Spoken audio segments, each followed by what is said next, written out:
This free step-by-step video comes to you directly from Haynes, creators of the world's best repair manuals. Fix your car or truck the right way with our accurate and reliable information at your side. You can complete more than 200 jobs on this vehicle when you purchase the complete online manual at Haynes.com. Automatic transmission fluid change.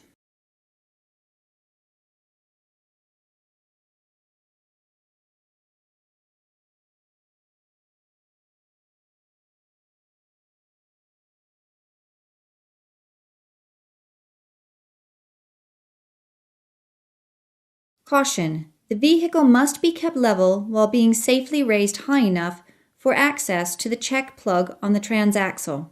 Position a large drain pan underneath the transmission fluid pan.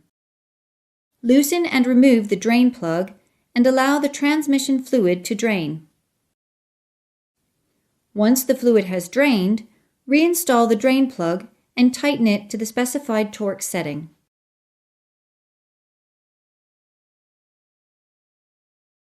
Disconnect the powertrain control module, PCM, harness retainers, then unclip the PCM from the mounting bracket and place the PCM out of the way.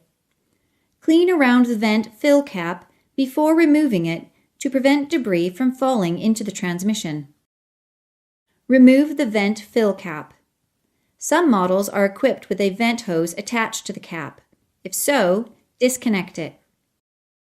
Using a long funnel, add the specified amount of automatic transmission fluid through the vent fill cap hole.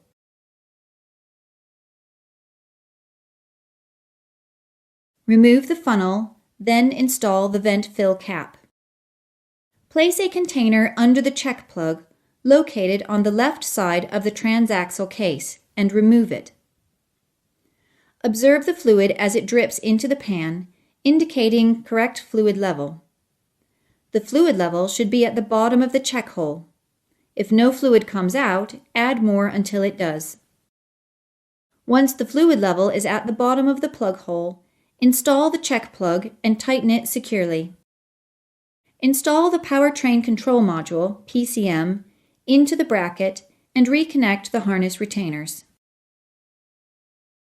With the transmission in park and the parking brake set, start the engine and let it idle for a few minutes, then raise the engine speed to bring the engine up to operating temperature. With your foot on the brake, move the gear selector lever through each range, pausing for a few seconds between each interval, then back to park.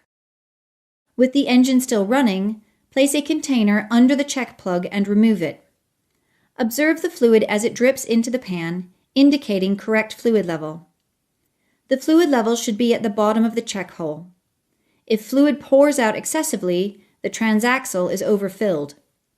If no fluid drips from the check hole, add small amounts of fluid through the vent fill cap at the top of the transaxle until it does, indicating the level is at the bottom of the check hole. Turn off the engine. Once the fluid level is at the correct level, install the check plug and tighten it to the specified torque setting.